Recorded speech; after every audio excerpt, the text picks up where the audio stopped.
Hello बापू आवाज जरा मोकळा करेल. Hello hello Hari Ramakrishna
hello hello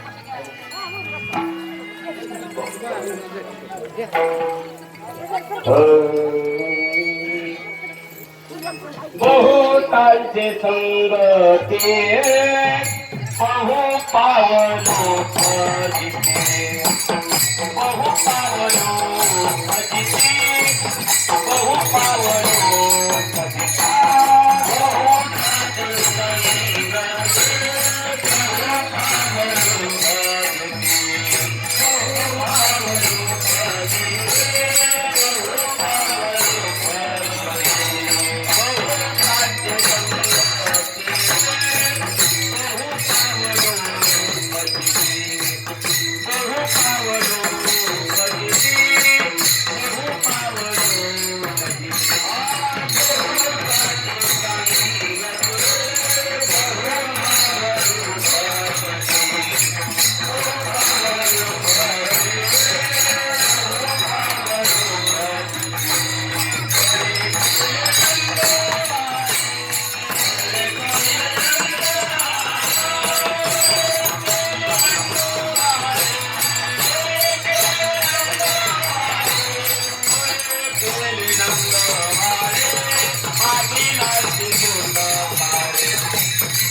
Lopati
लागते हातात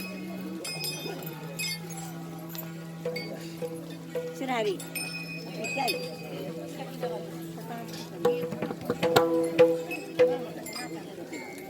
मामा ना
वाली म्हणा या पटली घे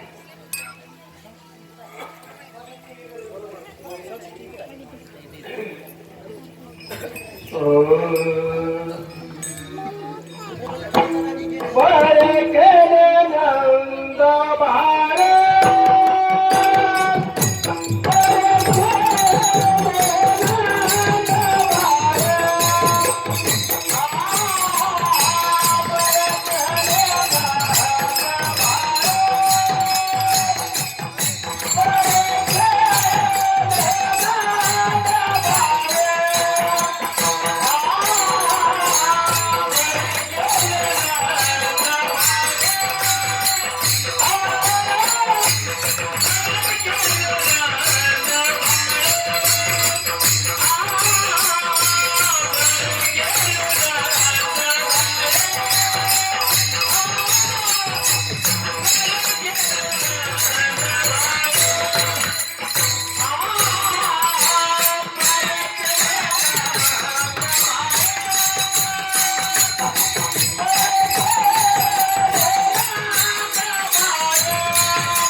बहुसुखांची संगती बहुतांचे संगती बहु पावलो फजिते बरे केले नंद बाळे मागिलांचे तोंड काळे माझा करतील तंटा लपती आली या बोभाटा बरे केले नंद बाळे मागिलांचे तोंड काळे तुका म्हणे काही किती मनो बाप आई बरे केले नंद बाळे मागिलांचे तोंड काळे पांडुरंगा करू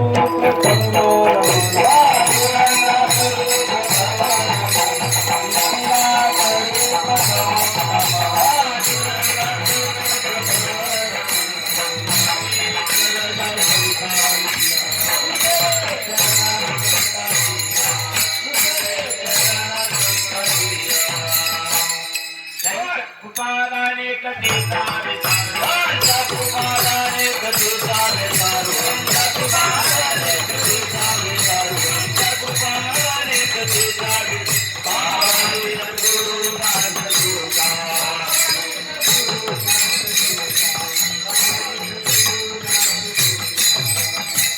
जयांची केली स्मरण होय सकळ विद्येचे अधिकरण तेची वंदू श्री चरण श्री गुरूंचे ते नमस्कार नियता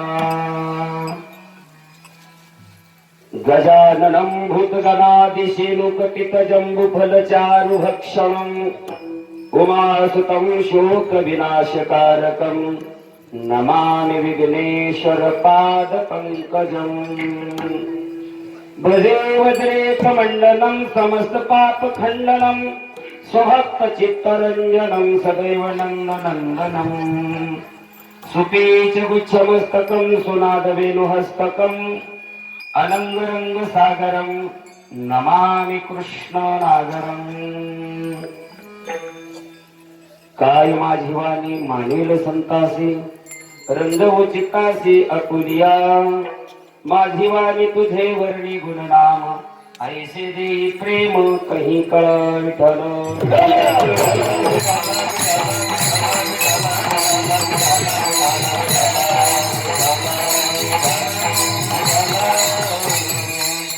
नमो ज्ञानेश्वरा नमो ज्ञानेश्वरा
ज्योतया ज्ञानदीपा नमो सद्गुरु सच्चिदानंद रूपा नमो सद्गुरु भक्त कल्याण मूर्ती नमो सद्गुरु भास्करा पूर्ण कीर्ती आता नमो रंग भूमिका कीर्तनी उदे होती लोका टाळ मृदुंग श्रुती देखा तया माझे नमन दंडवत विठ्ठल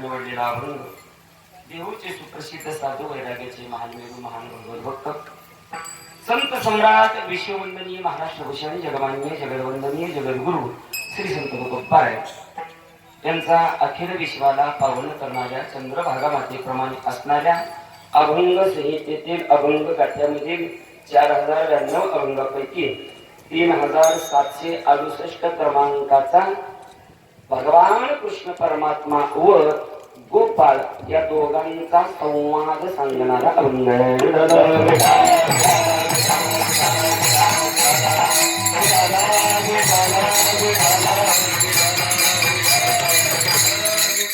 निवडलेल्या अभंगाची अर्थपूजा मांडत असताना अल्पशा परिहाराचा चालत असलेला हा नामयज्ञ ज्ञानयज्ञ अखिल कुटुंब ब्रह्मांड नायक रुक्मिणी प्राण संजीवन पांडुरंग परमात्मा यांच्या असीम कृपेने सकल साधू संतांच्या कृपाशीर्वादाने 7 दिवसामध्ये प्रत्यक्ष अप्रत्यक्ष सहकार्य करणारी ग्रामस्थ मंडळी तसेच बाहेरगावून सर्व येणारे बालगोपाळ भाविक भजनी मंडळ एकल्याचा नव्हे खेळ म्हणवून मेळ जमविला सत्तात म्हणजे त्याचा खेळ नाही निवड नुसते एका गावातल्यावर बी होत नाही काही गावात म्हणते तर आमच्या गावात 200 टाळकऱ्यात आम्हाला काही गरज नाही बाहेरच्याची नुसतं जमत मेळ जमवावाच लागतो म्हणून या सगळ्यांच्या पवित्र पावन पुण्य उपस्थितीमध्ये आज ही कार्याच्या प्रसादाची सेवा माझ्यासारख्या पालनाकडं न अधिकार न पात्रता नाही संतचिन्हे उमटली अंगी उपदेशाला गे पात्र झाला या न्यायाने अगदी एवढी ही महान असणारी कार्याच्या प्रसंगाची सेवा माझ्यासारख्या सामान्य जीवाकडे वाटायला आलेले एकामुखी येता अवकाश कार्याचा प्रसंग म्हटलं की आज 2 प्रकारचं चिंतन असतं एक प्रथमतः अभंगाचा भाव बघावा लागतो आणि तदनंतर कार्याच्या कीर्तनामध्ये भगवंताचं थोडं असणारं चरित्र वर्णन करावं लागतं जे गोकुळामध्ये झालं केले देवे गोकुळे चरित्र ते उच्चारावे जसं आपल्याला वेळ भेटेल त्या पद्धतीने थोडं तरी एखादी दुसरी तरी तो नदीला सांगावीच लागते त्याच्याशिवाय आजचं कीर्तन पूर्णत्वाला जात नाही म्हणून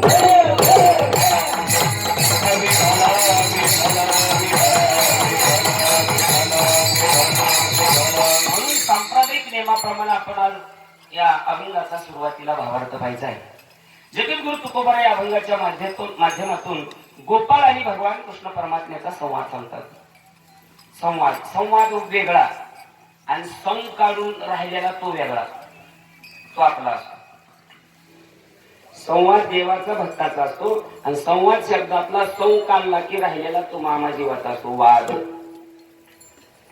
अवघा वाचेचा गोंधळ हे आपला झाला जीवाचा पण देव भक्तामध्ये तो चालला जातो त्याला संवाद म्हणतात आणि तो संवाद काय आहे तोच बघायचा आहे त्या मृत्यू लोकांचं निरीक्षण केलं पाहणी केलं तर या मृत्यू लोकांमधल्या या जीवाचं जीवन हे कसं जीवन आहे त्यांचा बारकाईनं निरीक्षण केलं हे शहाण्याला समजेल शहाणे म्हणजे थोडेफार त्यातले ज्ञानी लागतात हे मृत्यू लोकांचं एकंदरीत जीवन जे आहे सगळ्यांचं हे गती प्रधान जीवन आहे कोण थांबलाय का इथं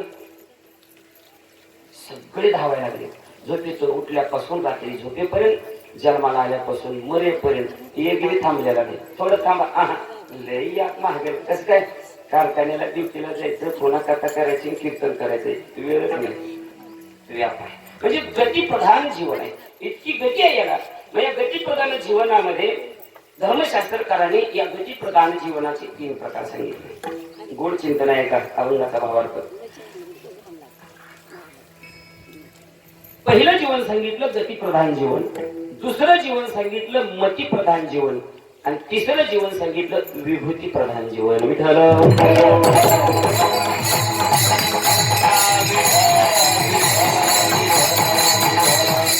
गतीप्रधान जीवन मानवाचं, मतीप्रधान जीवन साधूचं आणि विभूती प्रधान जीवन भगवंताचं, देवाचं.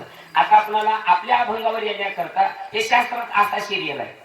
गती प्रधान, मती प्रधान, विभूती प्रमाण. आपल्याला अभंग सोडवायचा म्हटलं, आपल्या अभंगावर यायचं म्हणलं की याला जर खालून वर यायचं म्हणजे आपण सुरुवातीला विभूती प्रधान जीवन कोणाचं ते कसं आहे ते पाहिलं पाहिजे. विभूती प्रधान जीवन ते भगवंताच आहे. गीतेच्या 10व्या अध्यायामध्ये विभूती सांगितली. भगवंतांनी अर्जुनाला विभूती योग सांगितला. किती विभूती सांगितल्या? तूच आणि श्रीवास तूच सांग. ऐशिया 7 5 प्रधाना विभूती सांगितल्या तुझ अर्जुना. 10व्या अध्यायामध्ये भगवान परमात्मा म्हणतात 7 5 7 5 35 7 5 गणिताचा धडा किती होतं पोरांनो? 12 बरोबर आहे. अरे 7 5 7 5 नाही 75. 80 आई 7 5 प्रधाना. ज्ञानोबा 80 मती आहे. ओळी घालायची ती शब्द घालायची सुद्धा. ती मती प्रधान जीवन सांगताना मी सांगत संतांचं मती कशी असते आणि आपली मती कशी असते. 80 आई 7 5 प्रधाना विभूती सांगितल्या तुझा अर्जुना. 7 5 म्हणजे 7 5 याचाच अर्थ 10व्या अध्यायामध्ये अर्जुनाला 75 विभूती सांगितल्या. विभूती प्रधान जीवन आहे. वृक्षामध्ये मी कोण आहे? विभूती माझी कोण आहे? वृक्षानाम अश्वस्तम. मासामध्ये मासानाम मार्गशीर्ष हो. मास महिन्यामध्ये जर माझी विभूती कोणती असेल तर मार्गशीर्ष महिना ही भगवंताची विभूती आहे. वृक्षामध्ये पिंपळ ही भगवंताची विभूती आहे. अशा 75 विभूती सांगितल्या. सगळ्याच विभूती सांगितल्या तर तुम्हाला बी मला बी विभूती लागेल ऊन वाढावे. काला बघायचं फक्त आपल्याला थोडं मोजतं. ही भगवंताची विभूती प्रधान जीवन आहे. याला समर्पक. आता हे जर ज्ञानेश्वरीतलं थोडस सामान्य जीवाला समजायला अवघड जातं. नंतर थोडं अभंगाच्या माध्यमातून बघायचं झालं तर माझ्या जगद्गुरु तुकोबारायचा 11 का 13 चरणाचा अभंग आहे. अभंगाची सुरुवात आहे आहा आहा रे भाई. त्याच्यात मी ज्या एवढ्या विभूती सांगितल्या तुकोबारायांनी विभूती योग सांगितलाय. तो अभंग जर बघितला तर तुकोबारायांचा विभूती योग कळल. नदी नव्हे जळ, वृक्ष नव्हे वड पिंपळ, तुळशी रुद्राक्ष नव्हे माळ, श्रेष्ठ तनु देवाची आत. गंगा नदी नदी नाही, तिला जळ पाणी म्हणू नका. गंगेचं पाणी पाणी नाही, ते तीर्थ आहे. वडाला आणि पिंपळाला झाड म्हणतात चुकीचा आहे, विभूती आहे ते.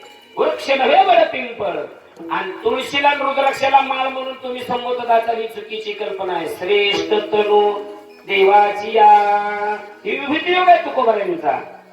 त्याच्या पुढे सांगितलं समुद्र नव्हे पैगंगा, पाषाण म्हणो नये लिंगा, संत नव्हती जगा,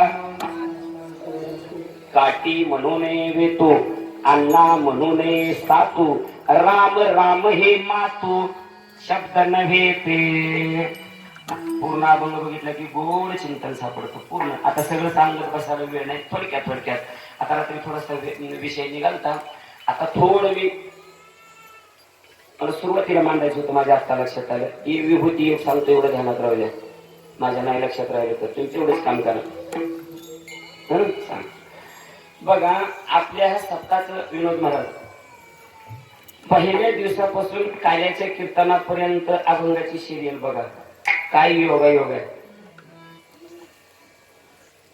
पहिल्या दिवशीचा अभंग, समचरण दृष्टी विठेवरी साजिरी तेथे माझे हरी.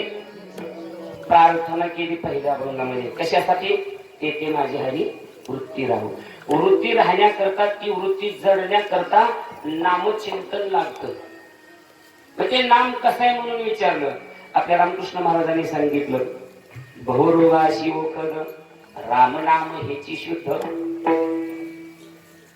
रामनाम. आणि मग हे रामनाम घेण्यानं या रामनामाच्या म्हणजेच या नामचिंतनाच्या बळानं तुम्ही काय साध्य केलं? देव तीही बळे.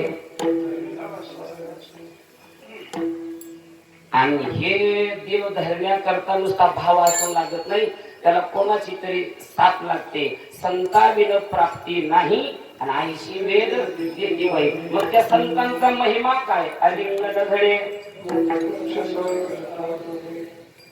ही प्रत्येक कीर्तनकाराने घेतलेल्या महाराजाचं मी सिरियल लावायलोय. याला बी मतीच लागते. विठ्ठल आता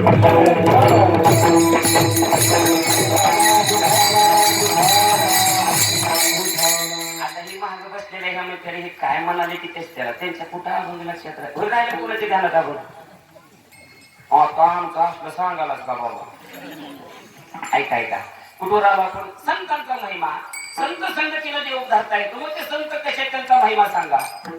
अलिंगन आणि त्याचाच योग लावला संयोग लावला आमच्या सतीश महाराजांनी.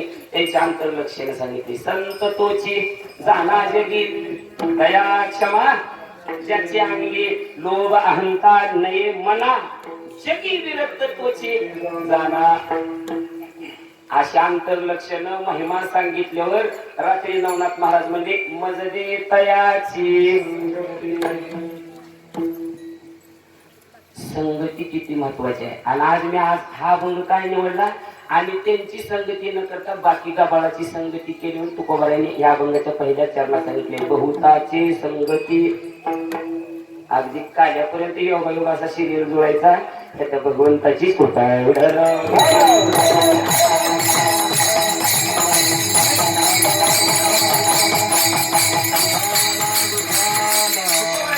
आपण काय बघत होतो? विभूती योग बघत होतो. त्या अभंगाचं शेवट चरण कृष्ण नो हे भोगी कृष्ण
सारभूत विभूती माझ्या तुकोबारांनी या अभंगाच्या माध्यमातून सांगितला. कृष्ण नोहे भोगी, शंकर नोहे जोगी. त्या विभूती आहेत मला, म्हणजे भगवान परमात्म्याचं जीवन हे विभूती प्रधान जीवन आहे. विठ्ठल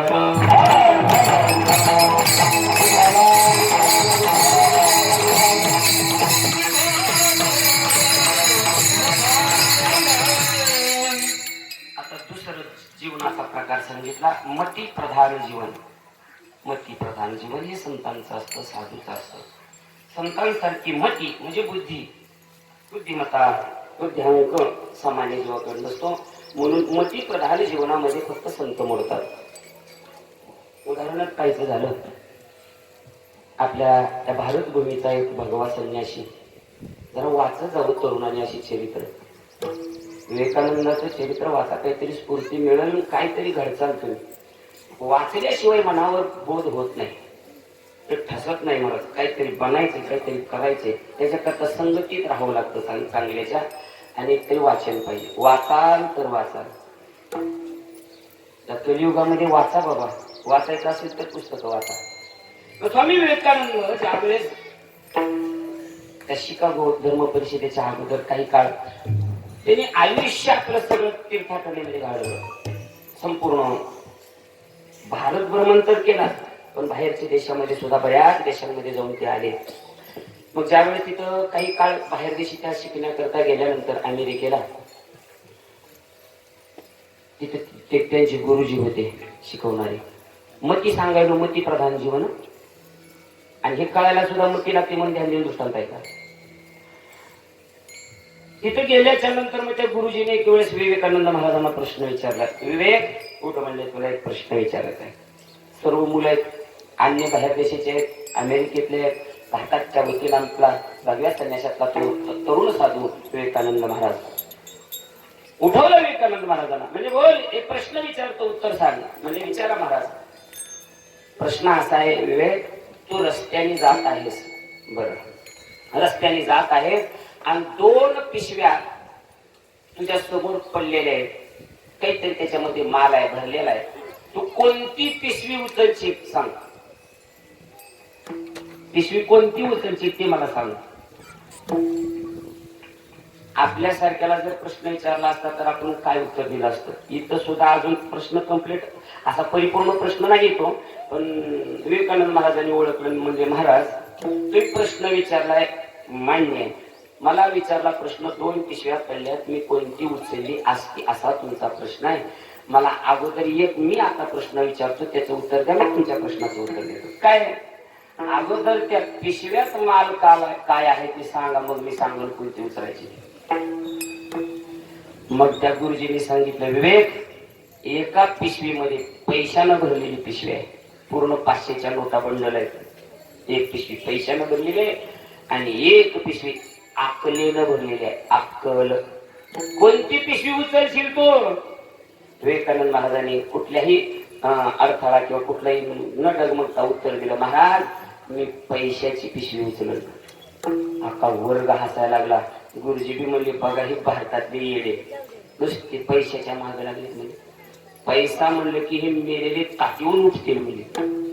असा तिथं त्यांनी म्हणजे मानहानी करायची होती, विवेकानंदाची मानहानी करायची होती, त्यांना खाली लेखायचं होतं. पण विद्वान हा त्यांना कितीही तुम्ही खाली घेण्याचा प्रयत्न करा, मूर्खाने 100 शब्द बोलले, पंडित माणसाने 1 शब्द बोलला की 100 त्या शब्दाचं खंडन होत असतं. विद्वानाच्या नादाला मूर्खानं कधी लागायचं नाही आणि हत्तीच्या नादाला कुत्र्यानं लागायचं नाही.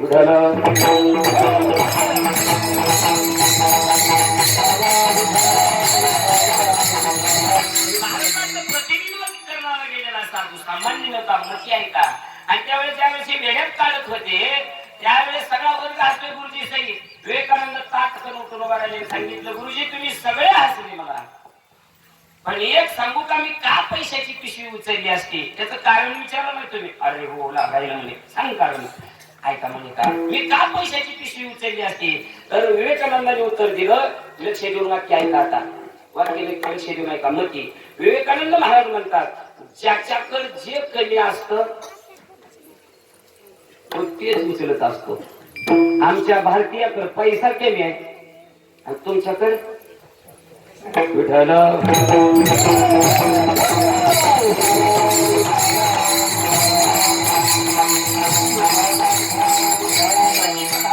ही मती आहे महाराज, साधूंची मती. आता साधूंची बुद्धिमत्ता सांगायचं म्हणलं तर आयुष्य पुरणार नाही. चला जाता जाता ज्ञानोबारांची ज्ञानेश्वरीची ग्रंथ लिहिला ज्ञानोबारांनी, त्याच्यातला मतीचा थोडा थोडा थोडा थोडा भाग बघू. ज्ञानोबारांनी प्रत्येक ओवी 3.5 तुकड्याची लिहिली. कशा करता? मनुष्य देह 3.5 हाताचा आहे. मुहूर्त किती आहेत? 3.5. ज्याचा त्याचा देह त्याच्या त्याच्या हातानं, दुसऱ्याच्या हातानं नाही. तिथं तुम्ही दुसऱ्याच्या हातात टाकता आणि पुन्हा याचा विचाराला कमी पडाले तर 2 हात लांब व्हायला. असं ज्याच्या त्याच्या हातानं त्याचा देह 3.5 हाताचा. मुहूर्त 3.5, शक्तीपीठ 3.5. याचा संयोग साधण्याकरताच की काय ज्ञानोबारांनी ज्ञानेश्वरीतल्या ओवीला 3.5 तुकड्याचं रूपक दिलं. याला मतीच लागते, मती. जरी एखादा शेवटचा तुकडा लांब दिसत असला तर पहिला तुकडा अर्धाचा आहे एवढं ध्यानात ठेवा, किंवा दुसरा तिसरा मध्ये अर्धा आहे. वाचणाऱ्याला ध्यान देऊन वाचायचं.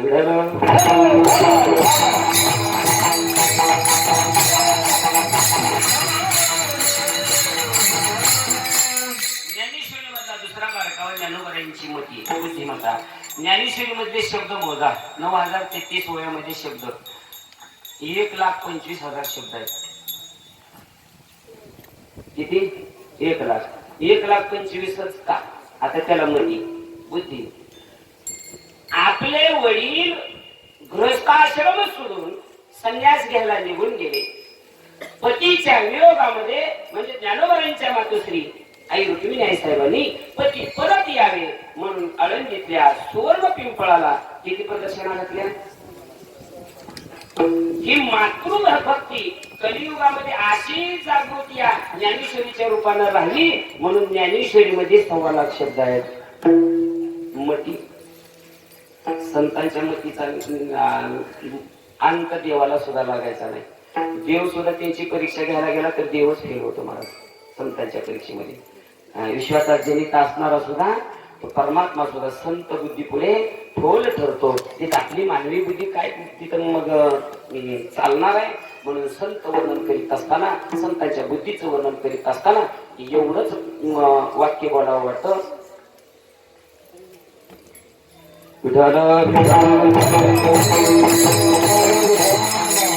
मस्तक चरण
त्याच्यापुढे आपण मानवी जीवन काय वर्णन करू शकत नाही. तुकोबारांनी सुद्धा त्यांचं वर्णन करताना हे म्हणावं, मस्तक चरणी ठेवी तसे किंवा का 15.5 रजतवनी जैशी स्तुतीची बोलणी अनुगात माता चरणी ठेवी तसे.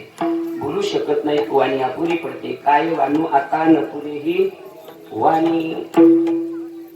संतमतीचा ठाव लागत नाही म्हणून मती प्रधान जीवन संतांचं आहे. बघा तुम्ही अष्टादश संतांमध्ये जगद्गुरु तुकोबारांना सरकारी वकिलाची उपमा दिली काही ठिकाणी. काही म्हणजे मानवी आपल्यासारखे ती काय शास्त्रज्ञ नाही उपाय. सरकारी वकील, सरकारी वकील म्हणजे काय? त्याच्याकडे केस गेली की फेलच नाही, निर्णयच लावणार त्याला सरकारी वकील. तसे तुकोबारांनी देवाचं प्रकरण असो, समाजाचा असो, कुठलंही असो, एकदा त्यांच्या हातावर केस गेली की त्यांनी विजयच मिळवलाय. मागणीच्या संदर्भामध्ये बाकीच्या संतांनी मागण्या केल्या